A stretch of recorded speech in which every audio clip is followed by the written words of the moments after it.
I am Dennis Realmuto, Professional Irrigation, right? Started my silly business here in 1979 after the food business and catering business and so forth. I guess I started with the bicycle shop like everybody does, putting bicycles together when I was 16. And you work your 16 hours and whatever it was, and you have a check for $20. And some guy walked across the street one day and said, "Hey, kid, I want to make $20 today." And I went in and did a little digging. Needless to say, I got $20 at 3:30. That was the end of putting bicycles together. I stayed with the guy long enough that he actually put me through college. I was enough of a go-doer and getter that I was installing the homes up in Strathmore Court, up in Glen Cove, right? At the age of 17, 18, 19, he'd give me the truck and 3 guys and say, "Go do." After college, I put on a shirt and tie for about 4 years. I got into the hospitality area, and that was all great and good, but I just didn't know how to keep my mouth shut and didn't like getting my nose dirty. So Mr. Realmuto, you have a bad attitude. No, I just don't like being told what to do. That's all. Anyway, with a new house, new baby, and one on the way, I walked home one day at 11:30 on a Wednesday and said, "Hi." And my wife said, "What are you doing home?" I said, "I quit." Well, needless to say, after she fell down, got up off the chair, said, "Well, what do you mean you quit?" I said, "I quit. I'm not going back." And we had a little discussion, deli versus lawn sprinklers, and did a little investigation on the deli department, and I needed about $50,000. Needless to say, that didn't go anywhere. I borrowed $3,000 from an aunt, bought a truck, and say la vie, I was in business. School of Hard Knocks, 1979, interest rates were 18%. We were in a deep recession. Nobody was going anywhere. Needless to say, I cleaned basements, washed windows, mowed lawns, did some sprinkler work, but I was determined. I actually built the business doing the flower shows, all right, both in the malls and in Coliseum, all right. By 1982, I was doing 100, 110 homes a year through those flower shows, all right. It was a great presentation. I built a display. I got to talk to people, and unbeknownst to me, this was a new and becoming business at that time. Things went well. I started to network. That was a new thing for me. I got involved with the ACI. Now I'm going back, you got to go back to 1982, 83. But ACI was Advancement for Commerce and Industry. This was out of Hauppauge, which was a brand new development up in there. People like Jack Culker and some of the bigwigs up there, Morty Weber, guys who kind of ran that organization. And from there, I joined a networking group, and within 3 years, I was completely commercial.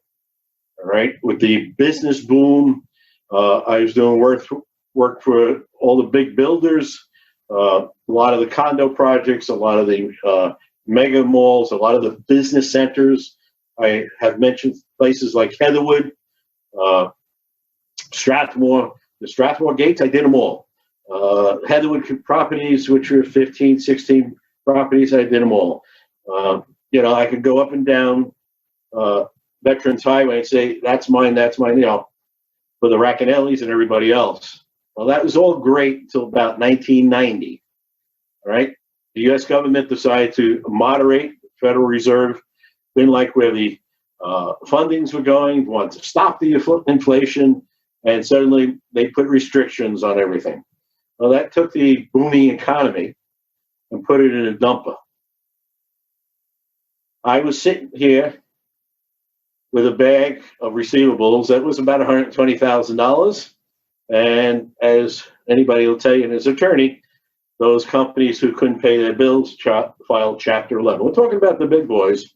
And that was it. I tried to collect it on different avenues. And unless I was prepared to go in and buy the condo project or whatever, I was out holding the bag, not only for the accounts receivable, also for the supply houses, and I got trouble with the IRS and everything else, not paying my taxes properly. So back residentially I went. I had the foresight to join one of the major landscape firms on the island. I don't know if you guys know Martin Viet up on the North Shore, Ireland, Gannon, major players, did $10 million worth of landscaping a year. The Martin Viet did almost another $20 million. And I was that guy. Through tenacity, through doing the right job. And I have a saying that I've always worked on that says, my job is to make the company look good. In other words, if you recommended me, I'm here to make Jim Morgan, Russ Ireland, whoever recommended, my job is make them look good, make sure whatever they planted flourishes. And we've done that by putting in the right system with the right amount of water, monitoring it, and being proactive in the establishment. This has taken professional irrigation in different directions. Right now, I used to own the South Shore. I used to own the Comax and the Dix Hills. I no longer own those areas, partially because of not being able to keep up with the service in some of the places, and also because you just can't handle everything at one time and everybody. Today, as it was then, my biggest problem has always been labor. Trying to find the right people, and part of my problem is just that, labor. As long as I've been in this group, I've always talked about the lack of employees. I'd always need to fill in. I could always use 2-3 guys. And this is partly my fault in the sense that I don't put anybody in a truck. They've got to be knowledgeable. They got to be respectful. They got to look people in the eye. They've got to know what they're doing. And I said, okay, there's my avenue for tomorrow's discussion. I'm going to talk about how I have 8 employees. Frank Marino is my service manager, started with me in 1980.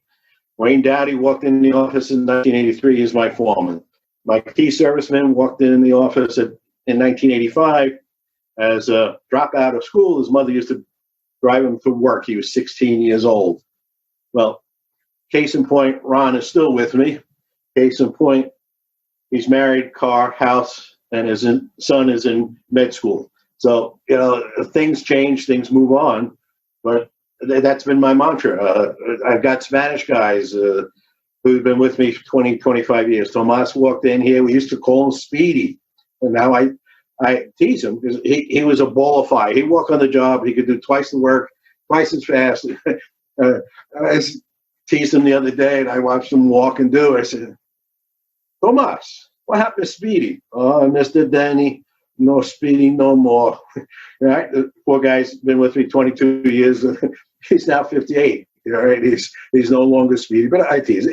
But that's the kind of avenue I was going to go. And I started to research as to, well, let's look into employee retention. What made it work? What didn't make it work?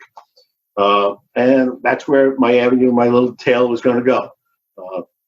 I was getting on the line of, you got to treat people right. You got to sometimes swallow your pride and forgive them, okay? There's not an employee here that hasn't taken money, pieces, parts, taken something out of the truck or serviced one of their. I just accept it. It's part of doing business. One of the first account I had was a personal friend of mine, and he told the story. His account was in a clother who worked in downtown Manhattan. Okay, he'd sell it to all the high price guys on, the 7th Avenue, Wall Street guys. All right, high end clothing. All right, his accountant showed him that his key salesman is walking out of here with anything. At that time it was like $300 a week worth of clothes. And the guy, the owner of the store looked at him and said, he could take twice that. I'd still hire him. He's worth that much. Okay, so sometimes you got to kind of balance where you're going to go. Am I stupid? You got to forgive. You got to let people know that, this is not where I expect. This is a respect deal. You can have anything you need out of here. You want to go do your mom's house. You're going to run out of friends and family soon, and you're going to get tired of working on Sunday. So, God bless you. If you want to go help somebody out, go ahead and do so. All right. But the idea here is you got to be flexible. One of the little book I read, it sticks in my head. 1 Minute Manager. I even forgot who it was written by, but the whole key there was, if you have a problem, deal with it now, correct the situation, make it clear what went wrong, what you expect. From there, give them a kiss, boot them in the ass, and send them out of the door. All right? In other words, redirect them.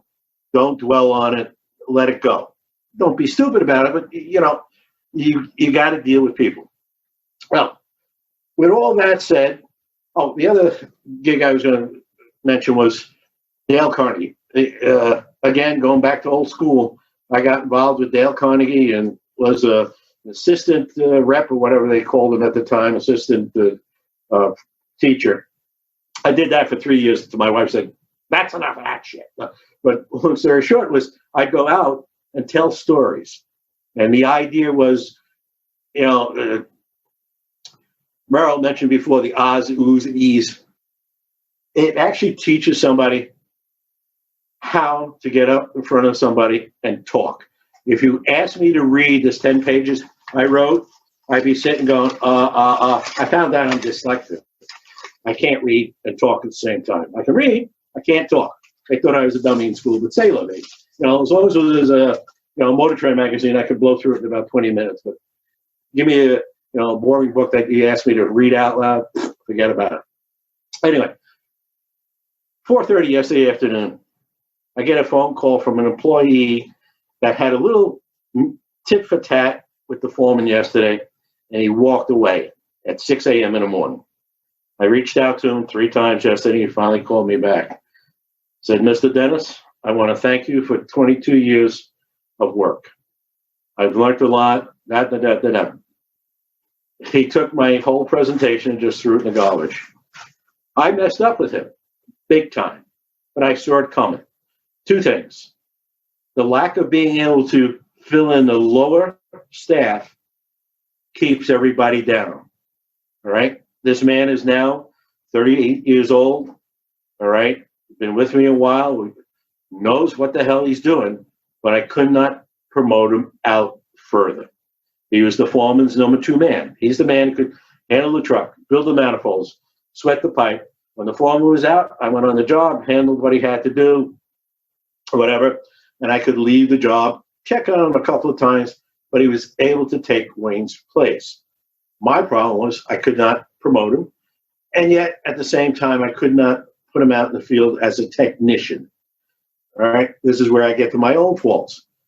Should I have sent him to more classes? Should I have prepared him to advance, educate him in electronics, hydraulics, and so forth, which is, the technical portion of what I do. I should have. I couldn't because I didn't have anybody to replace him with. Wayne, who's the foreman, all right, doesn't want to be, he's my foreman. He works 65, 70 hours a week. He makes almost 6 figures, so he's a golden employee. But I cannot take him off that job. I need a number 2 man, somebody he can say, go do, while Wayne does the other portion. Not being able to hire underneath is where my problem lied. Right? Looking back at it, I saw this man, I saw the face, he was earning $22 an hour. He averaged about 60 hours a week. He only was on unemployment about 8 weeks a year. And this year, with the extra $600, he was a happy man, but I just could not advance him. In our conversation yesterday, he says, "I'm going to be a serviceman." For that, I took a breath. What do you say? I know he's not ready to be a serviceman, but most of my competition takes my underlings, if they can, and puts them out in the truck, okay? This is their sprinkler guy. And I'm sorry, I'm not the sprinkler guy. Anyway, with my ranting and raving, at this time, you know, then I started to go through magazines. One of these, and you probably can't see it from here, but this is an idea of the 2020 Outlook. This was published and printed in January. Lordy, lordy, lordy. I mentioned before I'm in my 5th recession. You know, I'm sitting here, and what a mess I am. At the age of 68, with a $2 million business, I'm sitting here as a mess. All right? It's like, where do you focus? What part of this do you try to fix? Where do you go from here? And what are you doing wrong, Dennis? And it comes down to is, you know, it's really not bad. I'm in the middle of the presentation. Leave me alone. Who's that? Jocko, Julie. I'll call her. Okay. Sorry about that. Just trying to collect some old money from December. Just how it goes, you know. Even my staff walks around with masks and gloves on, you know. But we've been working, all right, and not full staff. This was the first week I brought everybody back. But all right, get back on track. What went on here and what's in this magazine, that I was going to read some of the articles, it's absolutely ridiculous. How do you plan for this type of recession? How do you plan? And that's what got me so flustered. And building on what Phil started to deal with last week was how do you deal with frustrations, blindsided objections as to what's going on right now. And right now, I'm having a hard time focusing. Hard time going home and smiling at Mrs. R. You know, sometimes I just take this stuff home now. It's like, I'm not worried about me. All right. I'm the last guy out the door, as any entrepreneur would tell you. I've got 5 to 8 families that depend on me, you know, or otherwise they're not going to eat. And that bothers the hell out of me. And dealing with this kind of frustration, disappointment, and to have the best year we ever had last year. And when I got back from vacation, March 7th, the pile on my desk, the estimates I was giving out, and the homes, and who wanted me where, what was going on, our conversation was always, how are we going to get enough people? How are we going to get enough people? And look what happened, Corona.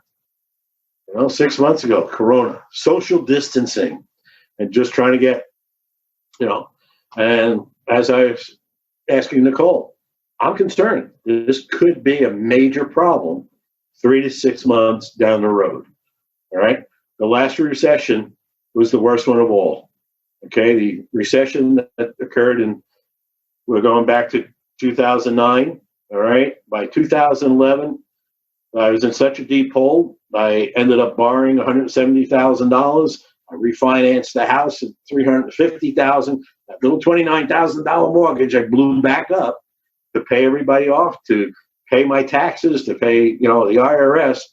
And I'm not going back there. That's why I said, Nicole, where can I run and hide if I take the lump? I got to go find someplace to hide. But anyway, where I was going with this is, how's everybody else dealing with this frustration, the misdirection and the unknowns? And that's what we're dealing with right now. Is, you know, we're up and running, but how sturdy is this going to be? What's this going to do to everybody buying or doing? You know, I'm sorry, Nick left and some of the others, and even Kyle.